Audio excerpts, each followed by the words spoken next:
Hi everyone, this is अनुज। और दोस्तों, आज हम बात करने वाले हैं अब तक की सबसे फेमस भर्ती, दिल्ली पुलिस कांस्टेबल भर्ती। सुनने में बहुत अच्छा लगा ना, बट अगर हम इसके सिनोनियम्स की बात करें, कुछ अलग नाम्स की बात करें, तो यहां पर आता है घोटाला भर्ती, पैसे वाली भर्ती, भेदभाव वाली भर्ती, ठीक है, जो पैसे लगा के सीटें बेचती है, वर्दी बेचती है, वो वाली भर्ती। ये सारे नाम भी इसी के सिनोनियम्स हैं, ये सारे नाम भी हैं जो इसी भर्ती को इंडिकेट करती है। बट हम यहां पर यूज करेंगे दिल्ली पुलिस कांस्टेबल भर्ती। अपने आप में एक बहुत बड़ा नाम, हर किसी की चाह कि हमें भी वर्दी मिले, हम भी दिल्ली पुलिस में कांस्टेबल लगे। जैसे ही ये भर्ती आई, जैसे ही इस भर्ती की शुरुआत हुई, जो सट्टा लगना शुरू हो गया, जो भर्ती बेचने के ठेकेदार थे, उनकी कहीं ना कहीं हलचल स्टार्ट हो गई कि भाई आओ सट्टा लगाओ, नौकरी पाओ। ठीक है, तो यहां पर जैसे ही नौकरी थोड़ी सी पड़ी हुई, जैसे इस नौकरी का पेपर करवाने की बात आई, सट्टे बाजार के अंदर 5-5, 7-7 लाखों के सट्टे लगने लगे। ऐसे बच्चे जिन्हें यह भी नहीं पता दिल्ली पुलिस कांस्टेबल के अंदर सब्जेक्ट्स क्या क्या हैं, दिल्ली पुलिस फिजिकल का सिलेबस क्या क्या है, वो नंबर लेके चले गए। कितने?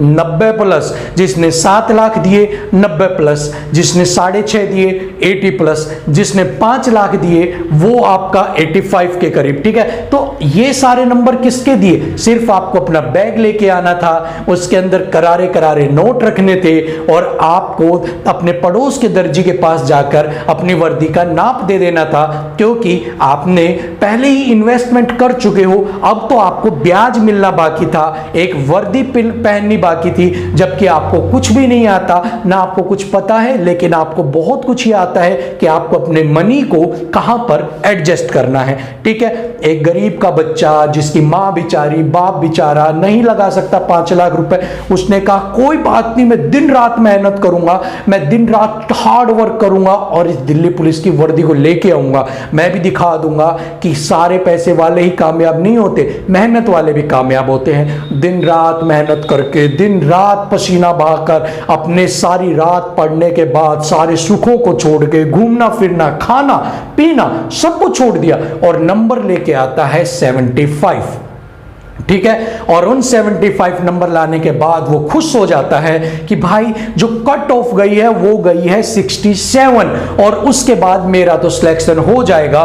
बट फाइनल लिस्ट के अंदर उसका सिलेक्शन नहीं हो पाता है और वो बाहर हो जाता है और बाद में वो सोचता है कि यार 75 नंबर लाकर भी मैं बाहर हो गया, जबकि कट ऑफ तो ना बहुत ज्यादा ऊपर गई है, ना ही कट ऑफ इतनी गई है कि भाई जिसमें मेरा नंबर ना आ सके। 67 नंबर लाने वाला बच्चा जिसके 8 नंबर भी कट ऑफ से ज्यादा हैं, वो फिर आखिर में बाहर क्यों गया, उसे बात समझ में ही नहीं आती और वो बेचारा थका हारा अगली भर्ती की तैयारी शुरू कर देता है। अगली भर्ती आती है, लास्ट चांस होता है, फाइनल उसकी एज निकलने वाली होती है, लेकिन उसी वक्त भर्ती जैसे ही आती है, सट्टे बाजार के ठेकेदारों की हलचल स्टार्ट होती है, पैसे वालों के पास पैसों का खेल शुरू होता है, गड्डी की गड्डियां गिनी जाती हैं, वर्दी के नाप दे दिए जाते हैं और अगेन वही बच्चा निकल जाता है और उसके बाद उसके पास ये ऑप्शन भी खत्म। दिल्ली पुलिस सपना था, सपना है, सपना उसका रहेगा और उसके बाद वो किसी प्राइवेट जॉब में जॉब करता है। अब आपको कैसे पता कि भाई 75 वाला बच्चा निकल गया?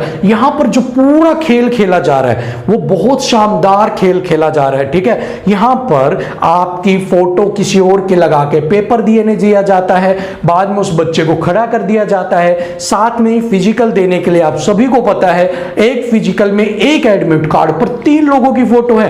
तो भाई ऐसा कौन सा सुपर शक्ति है, सुपर नेचुरल पावर है? सुना था हमने कि एक दुनिया में एक आदमी के 7 हम शकल होते हैं, लेकिन 3 एक ही जगह निकले हैं, ये कभी हमने देखा नहीं। तो पहली बार ये नमूना, ये अजूबा साबित कर दिया है किसने? दिल्ली पुलिस भर्ती ने, कि वहां पर 3 हम शकल, एक ही एडमिट कार्ड पर एक ही आदमी की फोटो।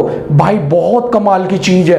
कहा करते थे कि एक ही आदमी के 7 हम शकल 7 देशों में रहते हैं, यहां तो हमारे अपने देश में, अपनी राजधानी में एक ही एडमिट कार्ड पर एक ही आदमी की फोटो, दूसरे एडमिट कार्ड पर उसी की फोटो, तीसरे पे उसी की फोटो और 10+ आदमी ऐसे जो फिजिकल बदल के कर रहे थे वो पकड़े भी गए हैं। तो ये तो इससे बड़ा कारनामा क्या होगा? जब आप सोचो फिजिकल में में जहां सारे लोगों का फोकस आदमियों के ऊपर है कि ये आदमी भी आ रहा है, कल भी देने आया था और वीडियो रिकॉर्डिंग भी हो रही है, वहां पर भी एक ही आदमी बार बार जा रहा है।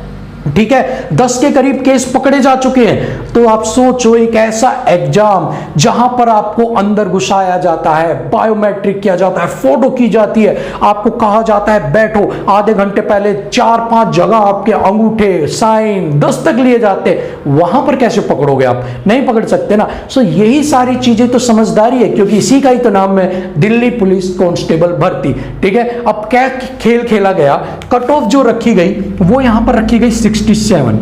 ठीक है, बॉयज के पास, एक बच्चे के हैं 75 नंबर। ठीक है ना, लेकिन हुआ क्या, जो बॉयज की वैकेंसी थी ना वो आपकी 3300 के करीब थी, 3300 के प्लस जो थी वो आपकी वैकेंसी किसकी थी? बॉयज की। ठीक है ना, अब इतने सारे बच्चे पास हो गए, अब उनमें से क्या कहा उन्होंने, कहा मेडिकल के लिए हम 3300 के करीब ही बच्चे बुलाएंगे। ठीक है, प्लस को आप जो भी इनकी वैकेंसी है हम 3300 लेके चलते हैं। दिल्ली पुलिस ने कहा मेडिकल में एक भी बच्चा ऊपर नहीं बुलाया जाएगा, 3300 की वैकेंसी है, 3300 बच्चे आपके बुलाए जाएंगे। ठीक है ना, तो अब हुआ क्या, 3300 बच्चे बुलाए गए। अब उन्हीं में जो सबसे ऊपर से कैसे बुलाया जाएगा भाई, अब मान लो 3300 बच्चे, तो सबसे पहले कहां से शुरू किया जाएगा? 90, 95 नंबर वाले कितने बच्चे? 10, तो वो सबसे पहले सिलेक्ट होंगे। 90 नंबर वाले कितने? 20, वो भी सिलेक्ट होंगे। 80, अब लास्ट में घुटने पे चलते चलते 75 वाले का भाई का नंबर आएगा। सो इन्होंने क्या किया, जिन्होंने भी पैसे दिए हैं, मान लो 1000, 1500 बच्चे हैं, 2000 के करीब बच्चे हैं। ठीक है, अब उन्होंने क्या किया, 2000 बच्चे मान लो आपके धांधली वाले सिलेक्ट हो गए, तो भाई 2000 तो ये ले ही लिए, अब बची कितनी? 1300 सीट। ठीक है, अब 1300 बच्चों में से अब देखो जाएगा 85 तक तो ये भर गए सारे। ठीक है, अब 85 के बाद आपका 85 से 75 के बीच में 1300 बच्चों ने पूरा कर लिया। ठीक है, अब जो रियल मेहनत वाले बच्चे हैं, जिन्होंने सच में मेहनत की है ना, वो तो बेचारे ये हैं। ठीक है ना, मक्खन खा गए ये, छाछ मिली इन बेचारों को, और जो रहे सहे बेचारे, इनको तो ना छाछ मिली ना मक्खन मिला, इनको तो फटा हुआ दूध मिला, इनको तो कुछ भी नहीं मिला। ठीक है ना, सो सारा खेल इसी एक चक्कर के पीछे घूम रहा है। आने वाली वैकेंसी आती रहेंगी, ये सब होता रहेगा, एज जाती रहेगी, आप बाहर होते रहेंगे। ठीक है ना, सो सारा खेल है कम कट ऑफ के ऊपर भी इन बच्चों का सिलेक्शन हो जाना। कट ऑफ बहुत ज्यादा हाई नहीं होना, कट ऑफ इतनी ज्यादा हाई नहीं जानी कि आप सबके मन में एक दोबारा से आक्रोश उठे और आप कोर्ट में चले जाए, कि या फिर आप कोई ट्विटर कैंपेन चलाएं कि कट ऑफ इतनी हाई क्यों गई है। 67 के ऊपर भी 2000 तो एंट्री ले ही ले लेंगे, बाद के जो निकलते हैं निकलने दो भाई, हमने तो स्टार्टिंग के ले लिए है, कौन पूछने वाला है? घर की सरकार है, हमारी घर की बही, काका लिखने वाला, काय को हम हिसाब दें? कोई नहीं देने वाला। ठीक है, ये बच्चा सिर्फ यही सोच के रह जाएगा कि यार मेरा चाहे एक नंबर और हो जाना ऊपर तो मैं क्षेत्र में सिलेक्ट हो जाता। ये अफसोस के साथ वो अगली भर्ती की तैयारी करेगा, अगली बार देने जाएगा, सब कुछ करेगा, लेकिन असली मक्खन खाएंगे वही जिन्होंने गड़ियां गिनी हैं, जिन्होंने पैसे लिए। ठीक है, अब इसका सॉल्यूशन क्या है? कहोगे सर ये पूरी कहानी सुना दी, सॉल्यूशन क्या है? भाई सॉल्यूशन कुछ भी नहीं है। ठीक है, सॉल्यूशन बिल्कुल सिंपल है, आप सबको पता है सॉल्यूशन क्या है। बिहार में आपको पता होगा टॉपर बना दी गई थे पीछे, बिहार में 100/100 था। ठीक है, वो आपकी पॉलिटिकल साइंस को प्रोडी की साइंस बोल रही थी वो लड़की जो बनाई गई थी। तो वहां पर जब उनका मीडिया वालों ने इंटरव्यू लिया तो बोले भाई तुम एक बात बताओ, तुम्हारे सब्जेक्ट क्या? उन्हें सब्जेक्ट ही नहीं पता, और वो बिहार टॉपर थी आपकी। सो सेम केस क्या होता है, आपके मुंह के आगे माइक जब रख के सवाल पूछा जाता है ना, तो अंदर की चीज निकल जाती है। कालिदास था, उसको रानी ने किसी ब्राह्मणों की बेइज्जती कर दी। कालिदास मूर्ख था, जिस पेड़ पर बैठा था उसी को काट रहा था, नीचे आके गिरा। पंडितों ने सोचा इसे उसकी शादी करवा देते हैं, ये भाई बहुत बड़ा, इसके साथ उसको हम सबक सिखाएंगे। उसने कहा मुंह मत खोलियो कालिदास को अपना, तो चुप रहियो बस। और सारे में उनका वाद विवाद हुआ, शादी हो गई। रानी को लगा बहुत बढ़िया, मतलब भाई पति मिला है, इतना विद्वान मिला है, बोलता नहीं है। लेकिन जैसे ही मुंह खुलेगा भांडा फूटेगा, वो वाली बात है। ऊंट जा रहा था, ऊंट को देख के वो कहता है ऊंटर ऊंटर, ऊंट नहीं ऊंटर ऊंटर। और रानी वहीं समझ गई कि ये तो महा अनपढ़ है, इसे ऊंट का भी उच्चारण सही से नहीं आ रहा, ये क्या शास्त्रार्थ करेगा। और वहीं उसके लात मारी, वो बाहर जाके गिरा। ठीक है, बाद में उन्हें को ये बात महसूस हुई और वो बहुत बड़े कालिदास विद्वान बने, काली माता की कृपा से, वो अलग कहानी है। सो यहां पर भी यही करना है आपको भाई, जिन भी लोगों के 85 प्लस आए ना, उनसे एक बार 4 सवाल पूछ लिए जाए, बैठा लिया जाए, पैनल बैठा दिया जाए, ठीक है। दिल्ली पुलिस का बैठाया ना जाए पैनल, ठीक है, किसी अच्छे यूपीएससी बोर्ड का पैनल बैठाया जाए, किसी और चीज का पैनल एक गठित किया जाए, वो इंटरव्यू ले लेगा, 10 सवाल पूछ लेगा। अगर उसने 85 नंबर लिए हैं, इट मीन्स उसने बहुत अच्छी तैयारी की है। 90 नंबर वाला 100 में से, इसका मतलब है कि वो अपने आप में टॉपर है, उसकी हर चीज आपके रटी पड़ी है, ठीक है। हर छोटी छोटी किताबें, बुक्स उसने चार्ट रखी है, उसके दिमाग में फीड है। अगर वो सवाल सही देता है तो आप डिजर्व करते हैं, और अगर आप सवालों के जवाब सही नहीं देते हैं तो आप डिजर्व नहीं करते हैं। सो यहां पर सारा खेल है, उनसे सवाल जवाब किए जाए, उनके लिए एक इंटरव्यू रखा जाए, एक सेशन रखा जाए। क्यों? क्योंकि स्टार्टिंग में फिल्टर नहीं हो सकता था, अब तो आप फिल्टर कर सकते हो ना भाई। अब कितने स्टूडेंट आपके पास, जो आपके पास 41,000 आपने बुलाए, 44,000 टोटल, ठीक है, लड़कों में से, सारों में से, ठीक है। अब आपके पास कितने बच गए? अब आपके पास तो 10,000 ही फिजिकल पास कर पाएंगे टोटल, मुश्किल से 9500 से 10,000 टोटल ओवरऑल। तो 10,000 में से क्या आप फिल्टर नहीं लगा सकते कि कितने बच्चे होंगे? 10,000 में से मुश्किल से इतने से बच्चे होंगे 2,000 3,000 के करीब। अब इनसे फायदा क्या होगा? इनसे फायदा ये होगा कि देखिए, जो ये 2,000 की सीट इनने निकम्मों ने ली है ना, और 1,300 जो मेहनत वालों को मिली है, ये 1,300 वाली सीट इन्हीं के साथ मिलकर 3,300 के 33 सीटें मेहनत वालों को मिलनी चाहिए, निकम्मों को नहीं है, ठीक है। वरना सारी उम्र ये खरीद फरोख्त चलती रहेगी और आप बलि के बकरे बनते रहेंगे, एज निकलती रहेगी, हाथ कुछ भी नहीं आना है। करना क्या है इसके लिए? अब आप पूछोगे क्या करें? धरना दें, रामलीला मैदान पर जाएं, क्या करें? कुछ भी नहीं जाना है, रामलीला मैदान पर नहीं चढ़ना है, ठीक है। माउंट एवरेस्ट पर चिल्लाना नहीं है। आज दिन सोशल मीडिया के अंदर इतनी पावर है, इतनी पावर है, वो चाहे तो सब कुछ हिला सकता है। आपको पता है ना, आपको बड़े बड़े विदेशों में आपने देखा होगा, एक बार सोशल मीडिया पे लोग उतरते हैं तो सरकारें हिल जाती हैं। ये तो छोटी सी कोई एक भर्ती है। क्या लिखना आपको? आपको लिखना है, आपको जो भी आपके पास स्कैम हुआ है, ठीक है, ट्विटर आपके लिए आज के बाद सबसे अच्छा है। ट्विटर के ऊपर आप लिख सकते हैं, हैशटैग लगा के स्कैम दिल्ली पुलिस कांस्टेबल, ठीक है।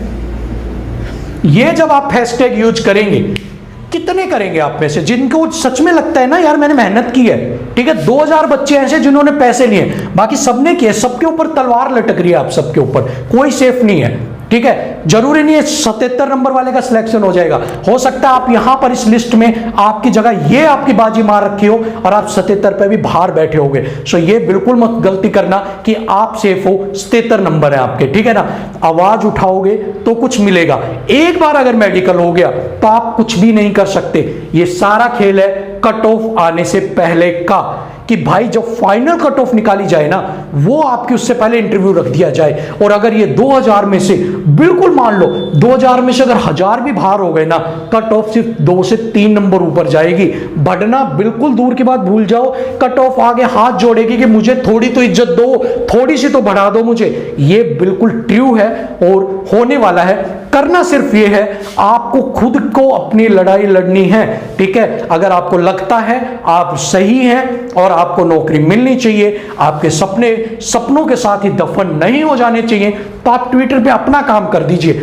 मत सोचिए रीट्वीट कौन करेगा, मत सोचिए बाकी आपको सपोर्ट कौन करेगा, बस इतना सोचिए कि भाई आपने अपना काम कर दिया। हर आदमी ईमानदारी से अगर एक एक अपना काम करेगा, आप देखोगे ये जो भीड़ है ना लोगों का, जो आप एक एक कर रहे हो, ये भीड़ से कारवा, और कारवा से एक मिशन से आंदोलन, और आंदोलन से एक बहुत बड़ा चेंज आएगा और उसका बेनिफिट आप सबको जरूर देखने को मिलेगा। चॉइस आपकी है, इसी के साथ जीना है, बाहर होके मायूस होके। अगली भर्ती 2023 तक आने की उम्मीद है, हो सकता है उसमें भी आए और उसमें भी आप मायूसी रहे, आपकी उम्र भी ना रहे वहां तक आपको पहुंचने की, ठीक है। कुछ नया रूल लगा दिया जाए। सो आज की लड़ाई आज ही क्यों ना लड़ी जाए, कुछ भी हो आगे देखा जाएगा, सिलेक्शन हो ना हो, भर्ती में जो भी हो आगे जो भी डिसीजन लिया जाएगा, लेकिन ये रहेगा कि आपको अपनी आवाज उठाना आता है, आपको सिस्टम के खिलाफ अपनी आवाज अपनी बात रखना आता है। सो आज के लिए वीडियो में इतना ही। सोचिएगा, विचार कीजिएगा और अपना फैसला खुद लीजिएगा। और अगर आपको लगता है कि ये सही है तो सभी आईपीएस श्वेता चौहान को टैग करें, दिल्ली पुलिस को टैग करें और अपनी बात रखें स्कैम दिल्ली पुलिस कांस्टेबल और नीचे लिखें इंटरव्यू फॉर 85+ स्टूडेंट्स। ठीक है, मस्ट किया जाना चाहिए। आज के लिए सिर्फ इतना ही। जय हिंद।